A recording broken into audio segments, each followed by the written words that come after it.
illa wa antum muslimun. bàbá rẹ àti ìyá rẹ má fojú kéré wọn o, má kọyán wọn kéré o.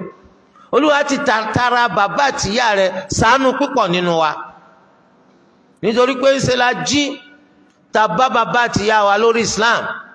Eléyìí Olúwa fi ṣe rọrùn fún wa láti máa lọ lójú ọ̀nà ẹ̀sìn Islam. Olúwa kó má bàjẹ́ fún wa. Bàbá rẹ̀ ó lè jẹ́ pé Islam wọn tí wọ́n ń ṣe àgbọ́yé wọn lọ títí, in tí wọ́n mọ̀ nípa rẹ̀ ó kéré jọjọ.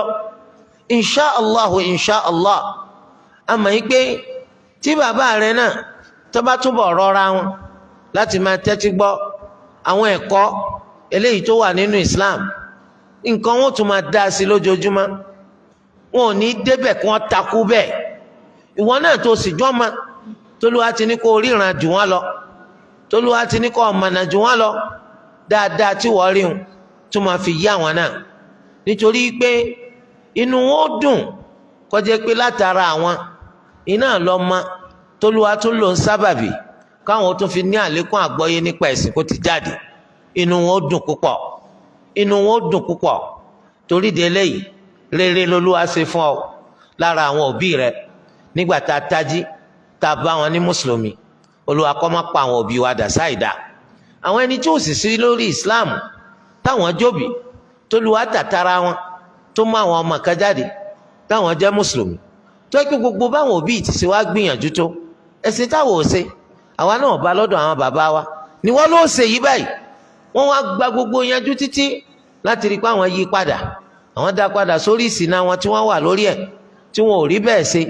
t'Olúwa túbọ̀ ràn wọ́n lọ́wọ́ tó ṣe pé kàkà kí wọ́n gba ìsìláàmù mọ́ ọ lọ́wọ́, dídúró ṣinṣin ló tún dúró ṣinṣin lórí ẹ̀.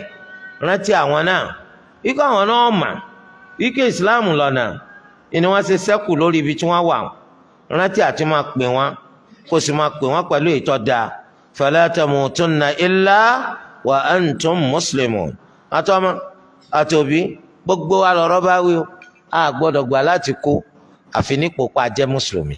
Ẹnìkan nu wa gbọ́dọ̀ gbà láti kú àfi nípò pa jẹ́ mùsùlùmí. Kò sí nǹkan kan tá a fẹ́ máa bára wa sọ tá a bá jẹ́ mọ̀lẹ́bí, a bá jẹ́ alábàásí, a bá jẹ́ ọ̀rẹ́, ju yí pé ọ̀rẹ́ mi, mọ̀lẹ́bí mi, ẹ̀gbọ́n mi, àbúrò mi, ẹ jẹ́ amójútó Islam wa o. Islam pàtàkì púpọ̀ o.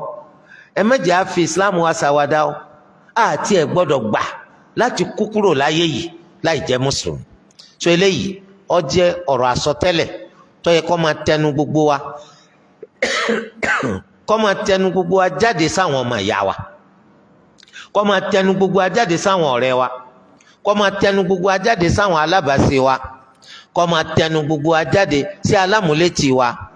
Wàláhì ẹni tó lu ẹlẹ́dàá wa tó bá fẹ́ nìkan tí bá máa pàkíyèsí rẹ̀ sàsọtẹ́lẹ̀ irú eléyìí fún, Olúwa ti fi ọ́ ti àwọn ẹni rẹ̀, Olúwa ti gbé ọkọ àwọn ẹni dáadáa eléyìí tó ṣe pé àǹfààní rẹ̀ ò ní mà àyàfi lẹ́yìn ìgbà tó bá kú lórí Islam tó lu abáwá fàlìjánà tó fi ta ọ lọ́rẹ.